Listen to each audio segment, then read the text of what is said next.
السلام علیکم ورحمۃ اللہ وبرکاتہ۔ نحمدہ ونصلی علی رسولہ الکریم، اما بعد۔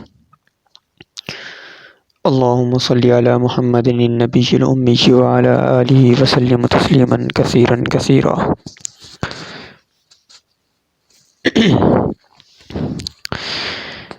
آج ہم سبق کے اندر جو ہے ایذائے مسلم سے متعلق جو ہے وہ حدیث پڑھیں گے۔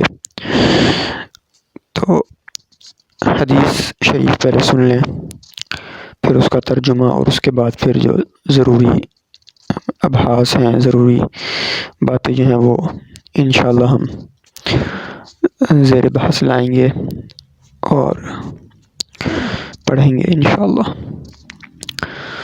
حدیث شریف: وعن عبداللہ بن عمرو قال قال رسول اللہ صلی اللہ علیہ وسلم: المسلم من سلم المسلمون من لسانه ويده والمهاجر من هجر ما نهى الله عنه۔ هذا لفظ البخاری ولمسلم۔ قال إن رجلا سأل النبي صلى الله عليه وسلم: أي المسلمين خير؟ قال من سلم المسلمون من لسانه ويده، او كما قال علیہ الصلوۃ والسلام۔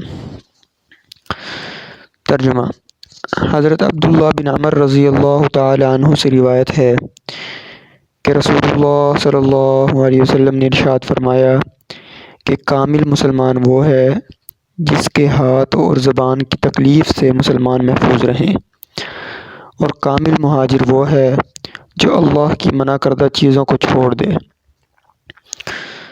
یہ الفاظ جو تھے یہ بخاری کے الفاظ ہیں اور مسلم میں ہیں، جو ابھی آگے آ رہے ہیں کہ ایک شخص نے رسول اللہ صلی اللہ علیہ وسلم سے سوال کیا کہ مسلمانوں میں سب سے بہتر کون ہے؟ تو آپ صلی اللہ علیہ وسلم نے فرمایا جس کی زبان اور ہاتھ کے نقصان سے دوسرے مسلمان محفوظ رہیں۔ تو یہ حدیث ہم نے تلاوت کی اور اس کا ترجمہ ہو گیا۔ تو اس حدیث کی تشریح، حدیث کا حاصل اور لب لباب کیا ہے؟ تو حدیث کا جو حاصل ہے، اس حدیث میں یہ بتایا گیا ہے کہ مسلمان یعنی کامل مسلمان کون ہے۔ ایک ہوتا ہے مسلمان ناقص اور ایک ہوتا ہے مسلمان کامل۔ کامل مسلمان کون ہے؟ تو وہ آپ علیہ الصلوۃ والسلام نے یہاں پر بتا دیا کہ کامل مسلمان وہ ہے جس کی ایذا رسانی سے دوسرے مسلمان محفوظ رہیں۔ تو اس سے یہ معلوم ہوا کہ اب جو ایسا شخص معاشرے میں ہے، ہمارے ارد و گرد یا ہم خود، کہ اگر ہمارے ہاتھ سے، زبان سے، ہمارے قول سے، ہمارے افعال سے کسی دوسرے شخص کو تکلیف ہو رہی ہے، کسی دوسرے مسلمان کو ایذا پہنچ رہی ہے، تو پھر میں کامل مسلمان نہیں ہوں۔ تو یہ قاعدہ کلیہ ایک بتا دیا آپ علیہ الصلوۃ والسلام نے۔ تو اب معلوم یہ ہوا کہ پھر وہ کامل مسلمان نہیں ہے بلکہ وہ ناقص مسلمان ہے۔ تو یہ جو ہے آپ علیہ الصلوۃ والسلام نے کامل مسلمان کا اس کے اندر بتا دیا۔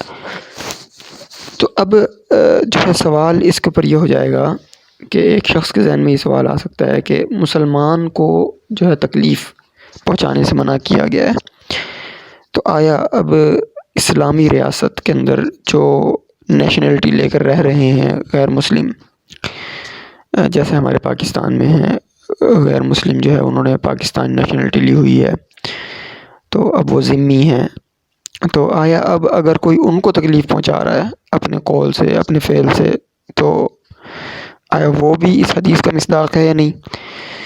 تو اس کا جواب یہ ہے کہ ذمی جو ہے اس کے اوپر وہی احکامات لاگو ہوں گے جو مسلمان پر ہوتے ہیں، ریاست کی طرف سے جو مسلمان کے اوپر احکامات لاگو ہوتے ہیں، قوانین لاگو ہوتے ہیں، وہی ذمی پر ہوتے ہیں۔ تو لہٰذا اس سے معلوم ہوا کہ جو شخص ذمی کو بھی تکلیف پہنچا رہا ہے تو وہ بھی جو ہے کامل مسلمان نہیں، یعنی کہ ذمی مسلمان کے تابع ہو کر اس حکم میں داخل ہے۔ باقی رہی یہ بات کہ ذمی مسلمانوں کے تابع ہوتے ہیں یا نہیں، تو وہ حدیث شریف میں جو ہے ذکر آیا ہے کئی جگہ کہ آپ علیہ السلام نے فرمایا کہ ان کے خون ہمارے خون کی طرح ہیں اور ان کے اموال ہمارے اموال کی طرح ہیں۔ مطلب یعنی جس طرح ہمارے خون محفوظ ہیں کہ ایک دوسرے کو قتل کرنا ہمیں منع ہے، کبیرہ گناہ ہے، اور جو ہے منع ہے ریاست کی طرف سے، تو اسی طرح اگر کوئی شخص ذمی کو قتل کرتا ہے تو وہ بھی کبیرہ گناہ ہے۔ اسی طرح ایک دوسرے کا مال ہڑپ کر جانا، جیسے مسلمان کا مال ہڑپ کرنا کبیرہ گناہ ہے، تصرف کرنا اس میں بغیر اجازت کے کبیرہ گناہ ہے، نقصان پہنچانا اس کے اموال کو کبیرہ گناہ ہے۔ اسی طرح ذمی کے اموال کا بھی یہی حکم ہوگا۔ تو اس سے معلوم ہو گیا کہ ذمی جو ہے وہ مسلمان کے تابع ہیں۔ اب بعض لوگ ایک اور یہ سوال کرتے ہیں کہ جو ہے نا بعض احکامات ایسے ہوتے ہیں جہاں پر صرف صیغہ جو ہے نا مردوں والا ذکر ہوتا ہے، جیسے مسلمون، اور اسی طرح بہت سارے قرآن پاک میں آیات ہیں اس کے اندر بھی جو ہے مخاطب جو ہے نا وہ مرد حضرات ہوتے ہیں۔ تو بہت سے جو ہے نا لوگ اس سے یہ غلط دلیل پکڑتے ہیں کہ عورت اس کے جو ہے نا وہ اس حکم میں داخل نہیں ہے، تو یہ غلط بات ہے، کیونکہ بعض جگہ ایسی ہوتی ہیں جہاں پر مردوں کو مخاطب کر کے عورتوں کو ان کے ضمن میں ذکر کیا جاتا ہے۔ تو یہاں پر بھی جو مسلمون کا ذکر ہے، اب اگرچہ صیغہ صرف مردوں کے حساب سے ہے، لیکن یہاں پر عورتیں جو ہیں یہاں پر اس کے اندر داخل ہیں۔ یہ ہو گیا۔ تو اب یہ معلوم ہو گیا کہ کامل مسلمان کون ہے۔ اب دوسری بات یہ کہ لسان کہا ہے، یعنی زبان کی ایذا سے اور ہاتھ کی ایذا سے دوسرا مسلمان محفوظ رہے۔ تو حالانکہ اب ہم دیکھتے ہیں عمومی حالات میں جو ہم مشاہدہ کرتے ہیں وہ یہ ہوتا ہے کہ کوئی کلام کے ساتھ تکلیف پہنچائی جاتی ہے، کہ یعنی کسی کو گالی دے دی، کسی کو برا بھلا کہہ دیا، کسی کی غیبت کر دی، کسی کو غلط نام سے پکار دیا، کسی کو جو ہے غلط لقب سے پکار دیا، تو وہ کلام ہوتا ہے۔ تو پھر لسان جو کہا، اس کی وجہ کیا ہے؟ لسان کا جو اصل میں عربی جو زبان ہے، عرب لغت جو ہے بہت فصیح ہے، اور آپ علیہ السلام کے کلمات، آپ علیہ السلام کے ارشادات بہت جامع اور بہت زیادہ فصیح ہوتے ہیں۔ تو اب یہاں پر جو ہے لسان کہا، لسان اس کی وجہ کیا ہے؟ تو اس کی وجہ یہ ہے کہ کچھ ایذائیں ایسی ہوتی ہیں جو بغیر کلام کے بھی پہنچتی ہیں۔ کلام نہیں ہوتا انسان زبان کے ساتھ پہنچاتا، باقی وہ کون سی ہوتی ہیں؟ جیسے زبان سے کسی کو اشارہ کرنا، کسی کو دوسرے جس کو ہم کہتے ہیں من چڑھا رہا ہے، یہ مجھے منہ چڑھا رہا ہے، تو اس وجہ سے تو لسان کا لفظ زیادہ عام تھا، تو اس وجہ سے لسان کہا، کلام نہیں کہا۔ تو یہ ہو گئی۔ دوسرا ایک اور اس کے اندر حدیث شریف میں لفظ ہے والمہاجر من ہجر، کہ مہاجر کہ یہاں پہ یہ ہے کہ کامل مہاجر وہ ہے جو اللہ کی منع کردہ چیزوں کو چھوڑ دے۔ تو اب اس کا مفہوم کیا ہے اس جملے کا؟